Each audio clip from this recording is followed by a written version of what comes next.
Hello everybody and welcome back to Yu-Gi-Oh! Explained. Last time we talked about the various different types of cards you'll expect to see when you're playing the trading card game. I think it was very important to talk to you about those separately because it is instrumental to know what the cards do in order to play the game. If it's been a while since you've seen it, I recommend rewatching it. Now, first and foremost, we'll be talking about the most popular format of dueling and the type that you'll most are watching this video for. Master Duels! Master Duels are primarily what take place within the Yu-Gi-Oh! Anime. Of course, not every duel is classified as such, but with Yu-Gi-Oh! 5Ds, Yu-Gi-Oh! Vrains, and Yu-Gi-Oh! 7s introducing their own gimmicks on the formula. But for the most part, if you think of a Yu-Gi-Oh! Duel, this is going to be that category. Two players will face each other in a duel, and each will be given a value of life points. This counts as your health in the duel.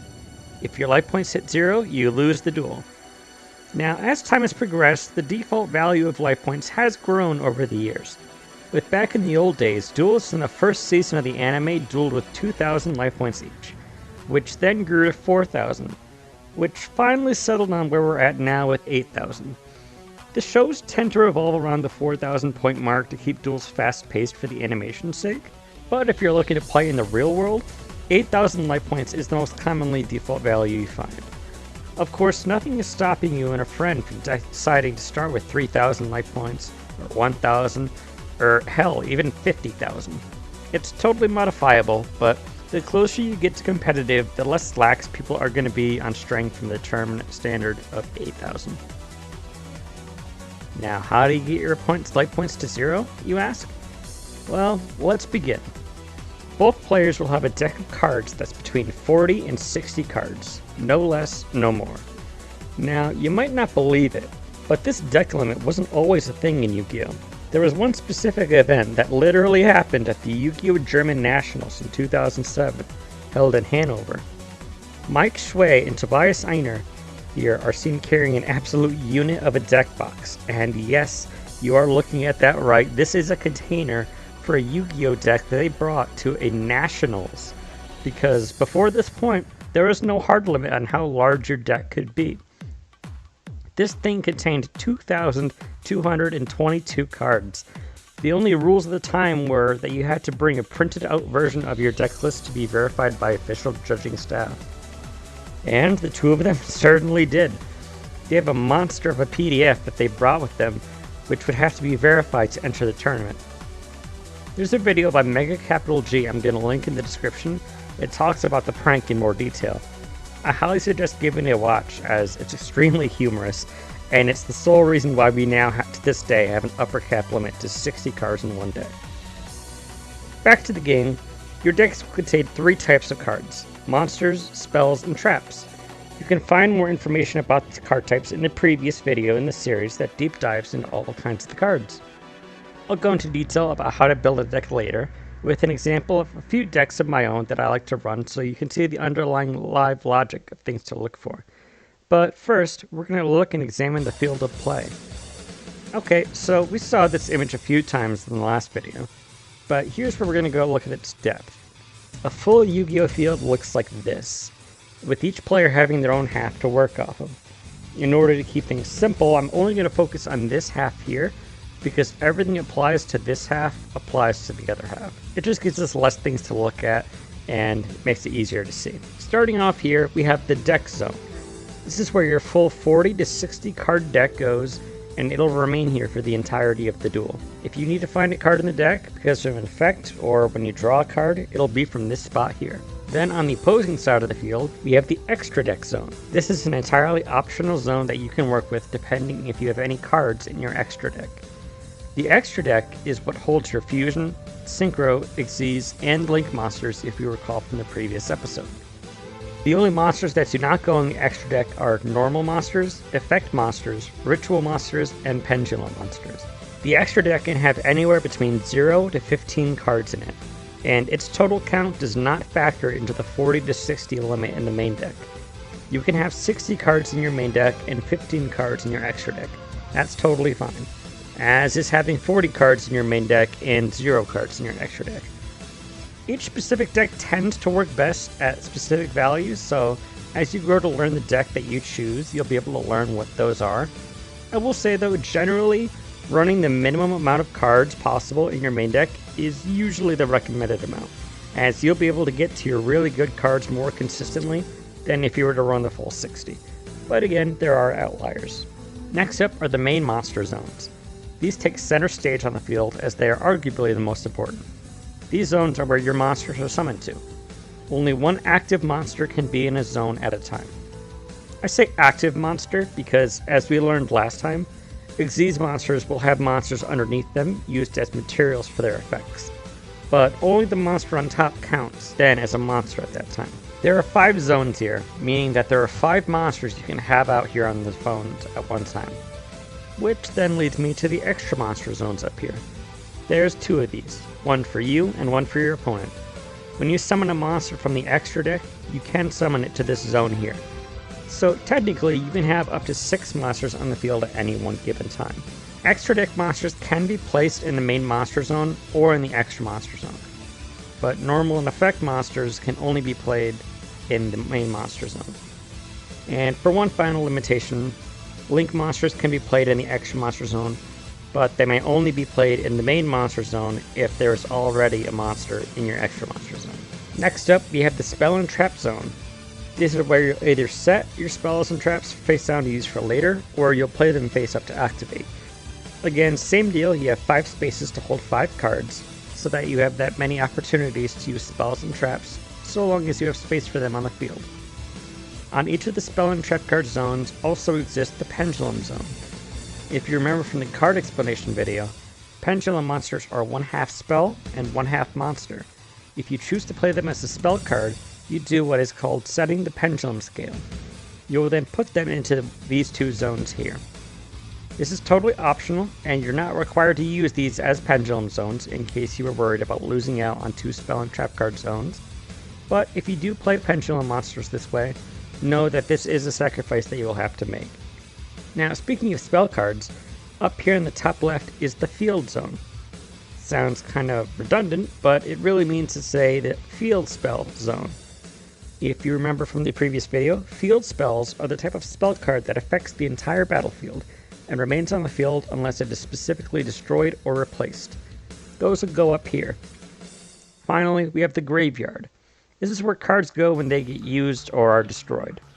Most spells and traps will go here after their use unless otherwise stated, and if monsters are destroyed by battle, tributed, or discarded from the hand, they'll similarly head to the graveyard. There's one final zone that isn't really showcased on the field here. It's called banished, or removed from play. Think of it as like being erased from the graveyard. Some cards have the effect to remove cards from play, as decks nowadays like to play off of cards that are in yours or your opponent's graveyard. It's typically just right above the graveyard here. Now that we have the field ready, we're going to go into specific rules of play. We know the cards, we know the field, now we'll get into the game proper. Both opponents will shuffle each other's deck, and typically you'll allow the opponent to cut your deck, just so the honor code can be upheld in case you suspect any foul shuffling may be afoot. You're going to need to then put your deck into the deck zone, then you'll determine who goes first. I'm sure you played enough card games before to be able to determine this, but just in case, typically a coin flip or the roll of a die is most helpful for determining. Who goes first or who goes second does have a pretty significant impact on the game itself, and each has some pros and some cons. There isn't a catch-all better one to be, although most people tend to prefer to play first, although I tend to prefer to go second myself. Next, both players are going to draw 5 cards from their deck. The first con of going first is that by going first, you're not going to draw a card at the start of your turn like normal. So, now that each player has started up, we're going to talk about the different phases that go into a player's turn. Each player goes through the same phases, and once you get used to seeing it and playing it, they'll feel second nature. First is the draw phase to begin each turn. You must draw 1 card if you begin your turn, unless of course you're going first, in which you skip your first draw phase. Next comes the standby phase. This is a bit of a hard one to explain, but it's like a transition between the draw phase and the next phase, called main phase 1. It sounds redundant to have a transition period and a phase itself, but effects from both you and your opponent can activate here during the standby phase. They happen specifically before the next phase happens, which is where the current player's turn can react, or use effects of their own. This will make sense as you play it, but for now, you can pretty much ignore it, as there's nothing specifically you need to do during the standby phase. It passes simply if no effects can be used. Next is Main Phase 1.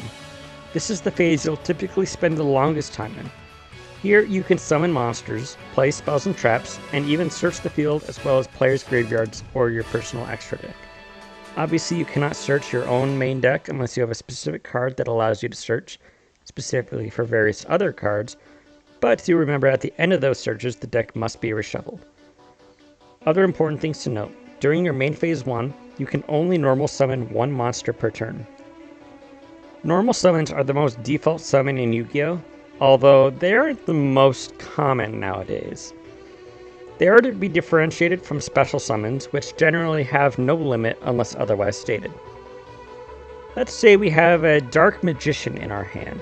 This is a level 7 monster which would require 2 tributes of monsters you have on your side of the field in order to summon them out. If, let's say, it comes to our turn and we have 2 monsters on the field from previous turns, we can use our normal summon in order to send the other 2 monsters to the graveyard in order to summon the Dark Magician.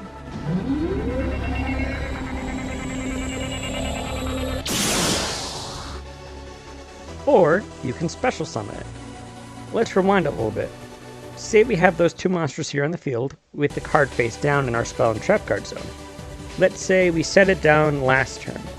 We could use our 2 monsters here to sacrifice to summon the Dark Magician, or we can flip over our face down Magician Navigation. This is a trap card that says special summon 1 Dark Magician from your hand, then special summon 1 level 7 or lower Dark Spellcaster monster from your deck. So we get to special summon the Dark Magician in our hand to our field, but we also get to special summon another level 7 Dark Spellcaster, which could be a second Dark Magician in our deck. But you could realistically use any monster that fits these conditions. And then it does have another effect, but it doesn't matter for the purposes of this explanation. So let's just say you now have 2 Dark Magicians out on the field for free, and you get to keep those 2 other monsters on your field. If your opponent's field was clear, instead of being able to attack with the single Dark Magician, you now have 4 monsters who are free to battle. It is very important to know that special summons are special, and require an effect in order to be able to do them. You don't decide between normal or special summoning a monster unless you have a specific designation on a card to do so, like the trap card we used. One quick note I'm going to make about this is to remember that spell cards can be activated on the same turn during the main phase. Any spell card in your hand is able to be activated as soon as you get it, but trap cards must be set face down and then wait a turn in order to activate. They can, however, activate on your opponent's turn right after you set it face down. It just needs to be past your end phase. Positions are important in Yu-Gi-Oh!, as it determines which value on the card is most important at the moment. Summon a monster in attack mode, and it'll be able to attack when it comes to the battle phase, using its attack points. Or, you'll set a monster face down in defense position. This shields it from your opponent's view, and in most cases, it's unable to attack unless flipped face up into attack position. It relies on its defense points to shield itself from enemy attacks on their battle phase. Another important thing is that when you summon a monster in its position, it is unable to change position until the next turn. So say we have our Dark Magician, which we summon to attack mode, it must stay in attack mode until our next main phase 1, where you are free to turn it face up, defense position. If a monster is in face down defense position, it must stay there or reveal itself and turn up into a face up attack. That was a lot, I know, but like everything, we'll put it into action in some test duels so we can see it all happen together. Next comes the battle phase. When you're sufficiently set with your main phase, you can choose to enter the battle phase. However, like the draw phase, if you go first, you're unable to conduct your first battle phase. That means, no, you can't stack the board and attack your opponent to get their life points down to 0 on your first turn without them having any chance to do anything. There are some toxic strategies that people have come up with in order to win on their first turn, though they typically are built on burning cards in your opponent's deck or utilizing effect damage. as if you run out of cards to draw, you will lose the game.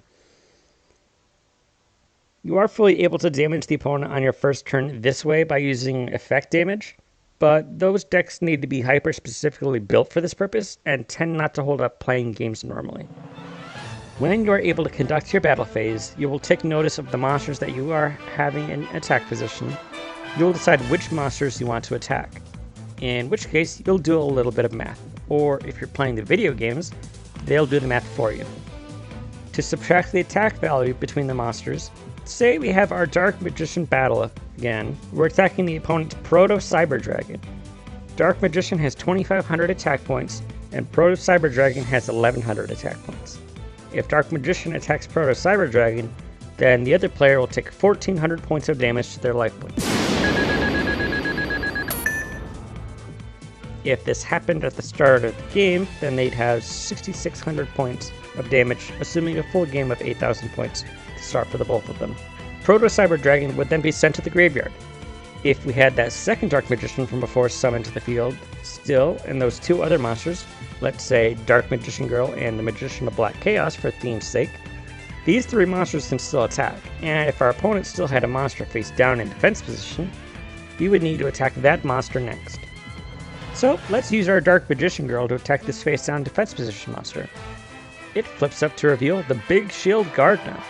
This is a monster with a pretty hefty 2,600 defense points. Since Big Shield Gardener has 600 more defense points than we have attack points, we're going to take 600 points of damage to our life points. Again, assuming we started with 8,000, we'd be down to 7,400.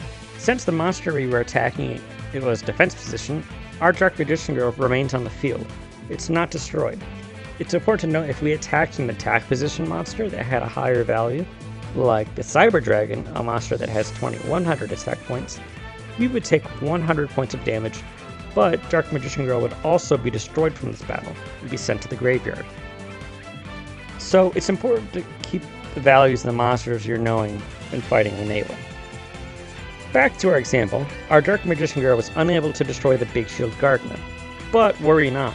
For now, it's time for the Big Shield Gardener's effect to activate. If it's attacked, it must change to attack position at the end of damage calculation.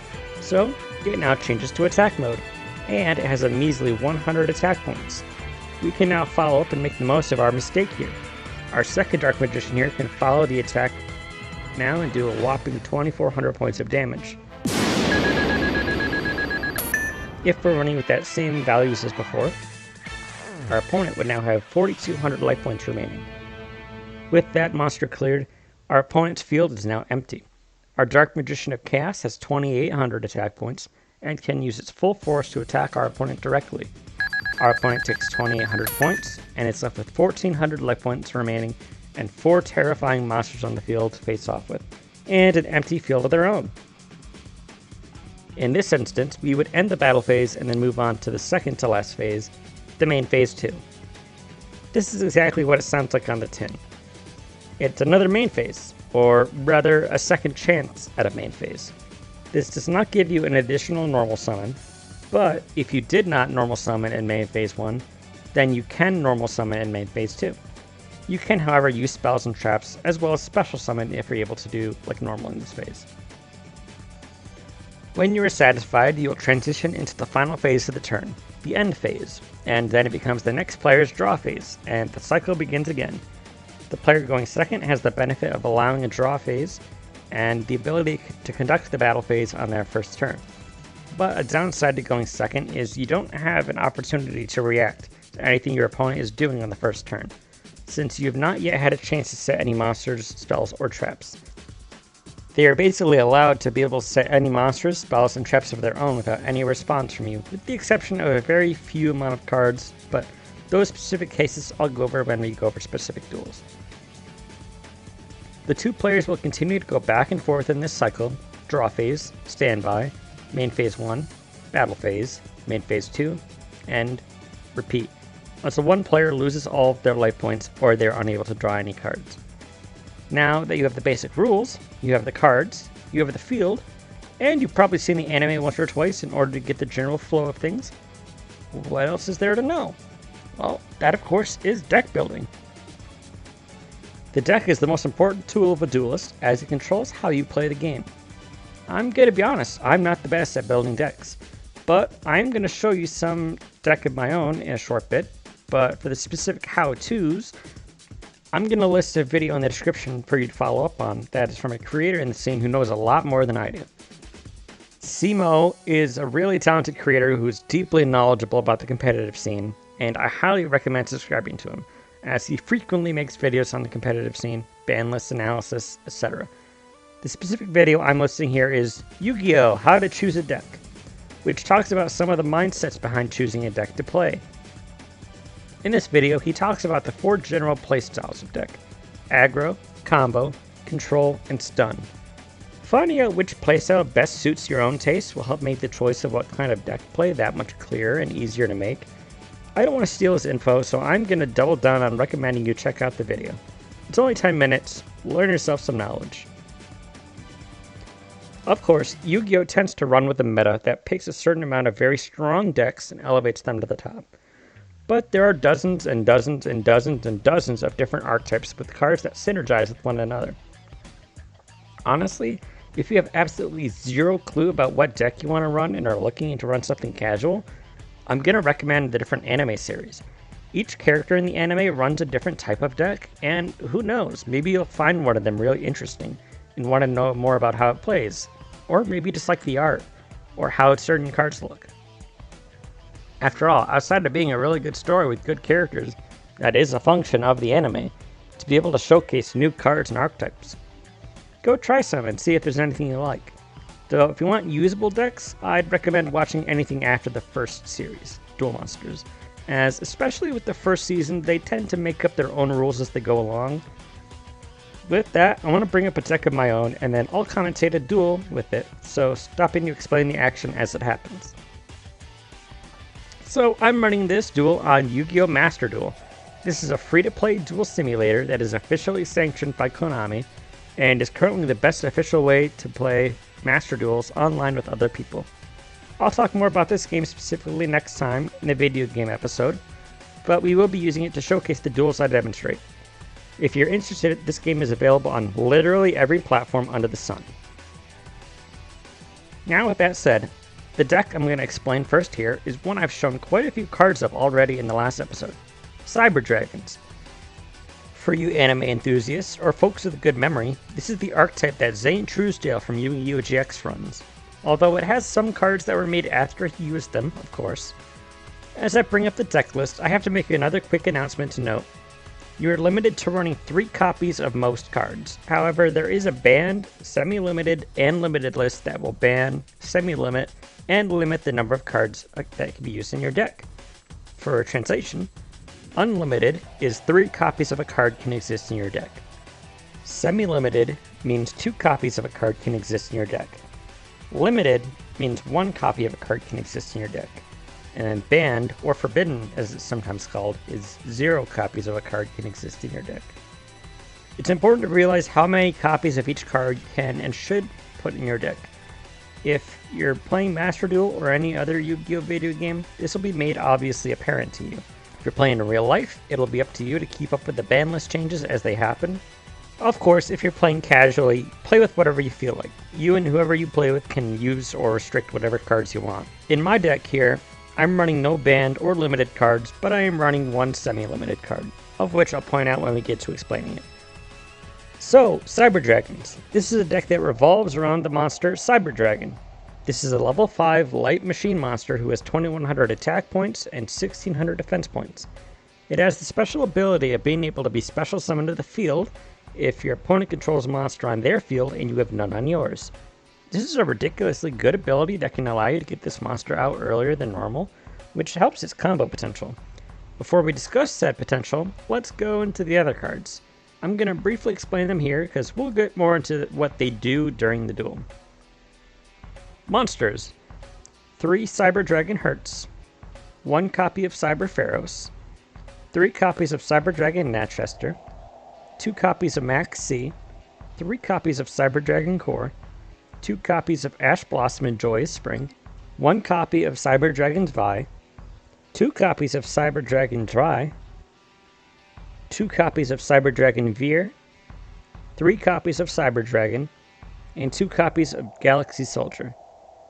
Then we go into the spells, which include 1 copy of Dark Hole, 3 copies of Machine Duplication, 1 Power Bond, 2 copies of Overload Fusion, 3 copies of Cyber Emergency, 1 copy of Cyber Repair Plant, 1 copy of Cyber Rev System, 2 copies of Lightning Storm, and 1 copy of Called by the Grave. Called by the Grave here is the card on my list that's semi-limited. It's a fake mix, so you can target 1 card in your opponent's graveyard and banish it, and its effects are also negated as well as other monsters that share the same name on the field until the end of the turn. With how graveyard focused a lot of decks are nowadays, this is an incredibly powerful card, so you can only have 2 of them in one deck. Then we have Traps, of which there's only 2 of this deck, and they are 2 copies of Infinite Impermanence, which brings us a total of 41 cards in the main deck. Then we shift over to the extra deck, 2 copies of Chimera Tech Rampage Dragon, 2 copies of Cyber Twin Dragon, 1 copy of Chimera Tech Fortress Dragon, 2 copies of Chimera Tech Ober Dragon, 2 copies of Chimera Tech Mega Fleet Dragon, 1 copy of Cyber Eternity Dragon, 2 copies of Cyber Dragon Nova, 2 copies of Cyber Dragon Infinity, and 1 copy of Cyber Dragon Seeger. Now, you'll remember the Cyber Dragon Nova and Cyber Dragon Infinity from the previous episode when we talked about Xyz monsters and Xyz Evolution, which said, example of this is Cyber Dragon Nova. This one's a personal favorite of mine. It requires 2 level 5 machine monsters to be summoned out. In this case, you can use the normal Cyber Dragon cards to overlay into Nova. Then when you get Nova out, you can further summon out Cyber Dragon Infinity. As while normally Infinity requires 3 level 6 machine type monsters, its effect here denotes that Cyber Dragon Nova itself is usable for material. So that's 15 cards filling up our extra deck in the near minimum main deck. With this, let's go over to a duel. Okay, so we're here with some Yu-Gi-Oh! Master Duel, where we begin a duel with a coin flip. I win here, so I'm free to choose whether we go first or second. My playstyle tends to like going second, so we're going to do this, and my opponent here is going to begin their draw phase. Since they're going first, they're going to skip this and go straight to the standby and then main phase 1. Onat plays the spell card Xian's Smoke Signal, which reads, add 1 level 3 or lower 6 samurai monster from your deck to your hand. This tells us a few things. Our opponent here is running a 6 samurai themed deck, which tends to focus on special summoning a lot of monsters, and using them to bring out their extra deck monsters. And with that, Onat is going to be able to search his deck and be able to add 1 level 3 or lower monster to their hand. Here, in response, I can activate the effect of Max C in my hand. This is an extremely powerful card, even if its numbers may not make it seem so. This card is in my hand, I can send it to the graveyard on my opponent's turn, and for every time my opponent special summons a monster for the rest of their turn, I get to draw a card. Now, this puts pressure on Onat here, because I know with a high chance of probability that they're running a deck that likes to special summon a lot of monsters. Will they continue with their plan to special summon to make an offensive presence on the board, or will they delay their plans to avoid letting me draw more cards? Let's see what Onat chooses. They add a 6 samurai monster to their hand, and then normal summons it to the field. Now, this is the important part, because its effect lets them special summon a level 4 or lower 6 samurai monster from their hand to the field. They do, and I get to draw a new card. Sweet! Then they play Scrolls of the Samurai, a card that lets Onat tribute both of their monsters to special summon Great Shogun Xian, a stronger monster from their deck, which means we get another card from the deck on our side.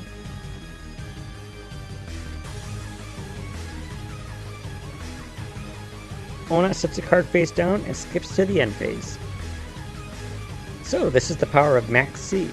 1 card and we've got 2 extra cards to work with. I begin the draw phase and then I place the trapped card Infinite Impermanence face down. This card lets me shut down a single monster's effect for 1 turn. I don't need it right now, so I'm going to save it for later. Then I'm going to activate Cyber Dragon Natchester's effect, which lets me discard 1 other monster in my hand to special summon it to the field. The important thing here with Natchester, like many other Cyber Dragon monsters, is that while it's on the field or in the graveyard, its name becomes Cyber Dragon. This is important because when Natchester gets special summoned to the field, its second effect activates. where when it normal summoned or special summoned, you can target one machine monster with 2100 attack or defense points in the graveyard and special summon it to the field. I discarded Cyber Pharaohs, which coincidentally has 2100 defense points, so it gets brought back to the field. Next, I'm using the spell Machine Duplication. This lets me target one machine monster with 500 or less attack on the field, and summon up to 2 copies of that monster from the deck. Normally, this would only be okay if we were summoning up more copies of Natchester. However, remember, Natchester, when it's on the field, isn't called Cyber Dragon Natchester. It's just Cyber Dragon. So, we get to search our deck for 2 copies of Cyber Dragon and special summon them to the field. Next, I activate Galaxy Soldier's effect, which is similar to Natchester's, but it requires me to discard 1 light attribute monster in order to special summon it in face-up defense position. This is a risk because it does have 0 defense points and can be destroyed by 99% of any monster that attacks into it, but we're fine because it's not going to be on the field for long. I discard the other Natchester in my hand and get Galaxy Soldier onto the field, and its secondary effect activates, which lets me get another Galaxy Soldier to my hand. So, now that we have a full field, let's do an Xyz summon. I'm going to take a Cyber Dragon and the Galaxy Soldier to Xyz summon Cyber Dragon Nova, which requires 2 level 5 machine monsters.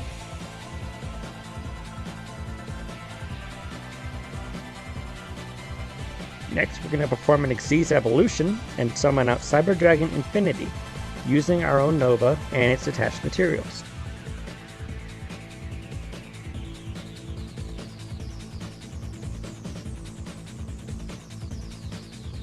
Now, I'm going to normal summon the Galaxy Soldier in my hand by tributing the Natchester on the field, as Galaxy Soldier is level 5. Now, yes, this is my normal summon, because everything up to this point was some form of special summon. That's how good a deck can synergize with itself. Anyway, I activate Cyber Dragon Infinity's ability, which allows it to take 1 monster that's in attack position on the field and equip it to itself as an Xyz material. It then gains an additional 200 attack points and now has more ammo for its other effect to negate and destroy cards. Now here, this is where I fuck up. I got greedy and activate Cyber Pharaohs' ability, which lets me perform a fusion summon using monsters on my field as materials.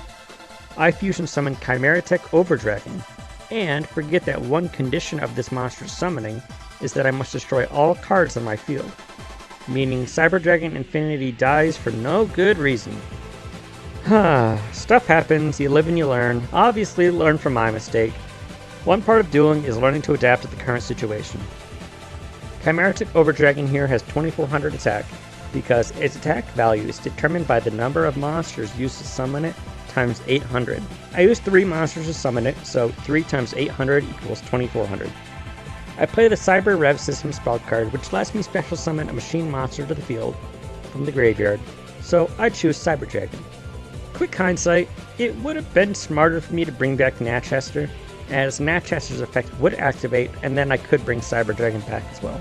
Anyway, I attack Onat directly with the Cyber Dragon and the Chimeratech Overdragon, leaving him with 3500 life points remaining. I go to the end phase, and Onat begins their turn by drawing a card and playing Xian's Smoke Signal again, which lets them add another 6 Samurai monster to their hand. As if history repeats itself, they summon the same 6 Samurai monster out, which lets them special summon another one from their hand. Then he plays the Cunning of the 6 Samurai, a spell card where they can trade a 6 Samurai monster from their side of the field with one in the graveyard. They bring out 6 Samurai Uru, which then they're able to Xyz summon out Shadow of the 6 Samurai. They destroy the Chimeratech Overdragon and end their turn. Then it comes back to me, and I draw the card that will secure my victory. I play Power Bond, which lets me fusion summon a monster from my extra deck and double its attack points at the cost of taking the original monster's attack as life point damage at the end of my turn. I fuse my Cyber Dragon and Cyber Dragon Natchester in order to bring out my Chimeratech Rampage Dragon, which lets me discard a monster from my deck to the graveyard to attack an additional time. And by discarding my Cyber Dragon Hertz to the graveyard, I activate its effect to add Cyber Dragon Core to my hand. I then have Rampage Dragon attack the Shadow of the 6 Samurai, and then attack directly for game. I kind of got a little out of control there. Pharaoh Spirit and all. But that's a duel in a nutshell. Now, if you're overwhelmed by the number of effects going off of one another, don't worry. You're not expected to build a deck like this out of the gate. There's plenty of room to work your way up with to something comfortable, and there's plenty of simpler decks to run that aren't so combo heavy. That's just the kind of style that I like to run. But I hope that the flow of a duel makes a little bit more sense with the phases and the card types in use. With that, we can very quickly go over speed duels. This is the primary type of duel that happens within the game Yu-Gi-Oh! Duel Links. Are you ready for this? It's Yu-Gi-Oh! But small.